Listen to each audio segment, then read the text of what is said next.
வணக்கம். இன்றைய சந்தை திரும்ப போரும் சந்தையும் போல எபிசோடு மாதிரி ஆகிடுது. ஏன்னா இன்றைக்கி ஒரு அடிதடி மார்க்கெட்டில் கனாபினான்னு எல்லா ஸ்டாக்கும் விழுந்தது. என்னதுன்னா நிஃப்டியே உங்களுக்கு 2% மேலே விழுந்தது. ஸ்மால் கேப் இண்டெக்ஸும் மைக்ரோ கேப் இண்டெக்ஸும் 2% மேலே விழுந்தது. வெறும் மிட் கேப் இண்டெக்ஸ் 1.5% விழுந்தது. ஸோ ப்ராடராக மார்க்கெட்டில் பார்த்திங்கன்னா எல்லாம் ஆவரேஜாக 2% விழுந்தது. என்ன விழுந்ததுன்னா பார்த்தீங்கன்னா எது கம்மியாக விழுந்ததோ அதான் இன்றைக்கி டாப் செக்டர். கம்மியாக விழுந்தது மெட்டல்ஸ் 1% விழுந்தது, ஃபார்மா 1% கிட்ட விழுந்தது, ஐடி 1.25% கிட்ட விழுந்தது, ஆயில் அண்ட் கேஸ் அது 1%. ஸோ பெஸ்ட் பர்ஃபார்மிங் செக்டர் 1% விழுந்தது. ஒர்ஸ்ட் பர்ஃபார்மிங் செக்டர் இது பிஎஸ்யூ பேங்க்கு, கன்சியூமர் டியூரபிள், ஆட்டோ இதெல்லாம் 2.25% 2.5% விழுந்திருக்கு, ப்ரைவேட் பேங்க். ஸோ என்னென்னா ப்ராட் பேஸ் செல்லிங். ஆனால் ஏதாவது ஒரு செக்டர் தான் விழுந்தது மார்க்கெட்டை விழ வச்சுன்னு சொல்ல முடியாது. ஏன்னா ஃபஸ்ட்டு 2.75, பெஸ்ட்டு 1. ஸோ இந்த பிராண்டில் எல்லா செக்டர்லையும் விற்பனை, ரைட்டா? ஸோ இது என்ன காரணம்னு உங்களுக்கு தெரிஞ்ச காரணம் என்ன?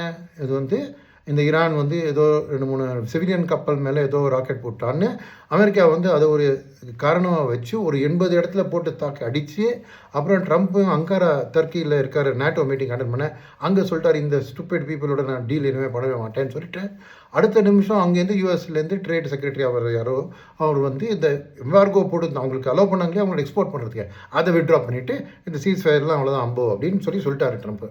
ஸோ அதுதான் மெயினாக மத்தியானம் ஒரு விழுந்ததுக்கு. பட் ஓவர் நைட்டே சூழ்நிலை சரியில்லைங்க. ஏன்னா நேற்றுக்கு சாம்சங் இந்த கம்பெனி அது ஏஐலையும் இருக்குது, ரைட்டா? நம்ம ஃபோன் மட்டும் பண்ணல, டிவி மட்டும் பண்ணல, ஏஐலையும் இருக்குது. அவங்க ரொம்ப நல்ல ரிசல்ட்ஸ் டிக்ளேர் பண்ணாங்க. ஆனால் பயங்கரமாக சாம்சங்கோட ஸ்டாக்கும் விழுந்தது, கொரியால் மார்க்கெட்டும் 6% விழுந்துடுது.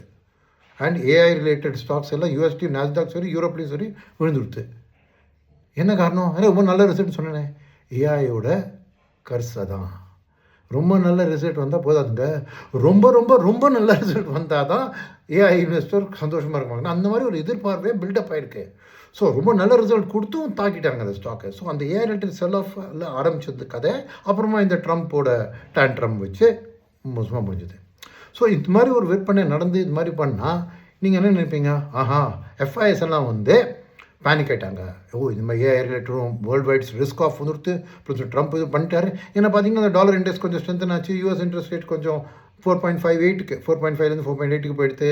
நம்ம ருப்பியும் கொஞ்சம் வீக்கன் ஆச்சு, 60 பேசுமா இன்றைக்கி வீக்கன் ஆச்சு. ஸோ இதெல்லாம் பார்த்தா எஃப்ஐ நம்ம மார்க்கெட் தாக்கி அவங்க தான் விழ வச்சுட்டாங்கன்னு ஈஸியாக நம்பிடுவீங்க. ஆனால் அதுக்கு முன்னாடி டிஐயும் இந்த மாதிரி ஒரு ஷாக் வந்ததுனால ப்ராஃபிட் புக் பண்ணாங்க. ரெண்டுமே தவறுங்க. இன்றைக்கி எஃப்ஐஐ டிஐ 2 பேரும் நெட் கேஷ் பாசிட்டிவ். அப்போ யார் காரணம் இன்றைக்கி விற்பனைக்கு? ஆன்சர் தெரியும்ல, நம்ம ஃபேவரெட் நிடி தான், நான் இன்ஸ்டிடியூஷனல் டொமெஸ்டிக் இன்வெஸ்டர். ஏன் சொல்கிறேன்? ஃபஸ்ட்டு வால்டிலிட்டி இண்டெக்ஸ் பாருங்கள். இன்றைக்கி 26% வால்டிலிட்டி இண்டெக்ஸ் ஏறுது. 11 லெவல்லேருந்து 14.5 வால்டிலிட்டி இண்டெக்ஸ் படுது. அப்படியே வால்டிலிட்டி எப்போ ஏறும்? அந்த மாதிரி ப்ராட் பேஸ்டாக எல்லா மார்க்கெட்லையும் செல்லிங்கில் இருந்தால் தான் இந்த மாதிரி ஒரு வால்டிலிட்டி ஏறும். 1. 2வது எவிடன்ஸு அட்வான்ஸ் டிக்ளைன் ரேஷியோ, நம்மளோட ஃபேவரெட்டு. இன்றைக்கி நான் ஒரு வார கணக்கில் இதுதான் ஃபஸ்ட்டு அட்வான்ஸ் டிக்ளைனேஷன் நான் பார்த்தது. என்ன, வெறும் 450 ஸ்டாக்கு தான் இன்றைக்கி ஏறி இருக்குது. 2000க்கு மேலே ஸ்டாக் இன்றைக்கி விழுந்திருக்கு. ஸோ இதெல்லாம் கூட்டி கழித்து பார்த்தா கிளியராக இவங்க தான் பேனிக் பண்ணிட்டாங்க. நான் இன்ஸ்டிடியூஷனல் பிளேயர் தான் பேனிக் பண்ணி போய் கவன்னு 2500 ஸ்டாக் போய் விற்றுருக்காங்க இன்றைக்கி நெட் லாஸ்ட்டில், ரைட்டா? ஸோ அதுக்காக நான் எஃப்ஐஐடிஐ விற்கலைன்னு சொல்லலை. அவங்களும் டே ஆரம்பத்தில் விற்றுருக்காங்க. அப்போ தான் இந்த ப்ரெஷர் அவங்க விற்க ஆரம்பித்து தான் இந்த ப்ரெஷர். பட் என்னென்னா அந்த பேனிக்கை பார்த்துட்டு கடைசி ½ அன் ஹவரில் பார்த்தீங்கன்னா கொஞ்சம் பைங் வந்தது மார்க்கெட்டில்.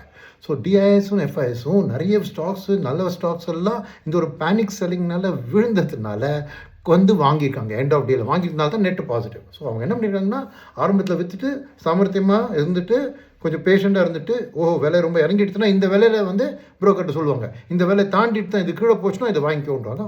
டக்குன்னு வாங்கிட்டு நெட்டை இன்றைக்கி கேஷாக. ஸோ எதுக்கு சொல்ல வரேன்னா டிஏ நிடி தான் இந்த பேனிக் பண்ணி இது விற்று இந்த பிரச்சனையை அதிகமாக இது பண்ணியிருக்காங்க. எஃப்ஐடிஐ காலை ஆரம்பித்து விற்றுட்டு சாயங்காலம் திரும்பி வாங்கி நெட்டை ஒரு பாசிட்டிவ் காமிச்சிருக்காங்க, ரைட்? ஸோ எதுக்கு சொல்ல வரேன்னா இதுதான் நாளைக்கும் நான் எக்ஸ்பெக்ட் பண்ணுறேன். ஏன்னா இந்த Trump matter back on the table.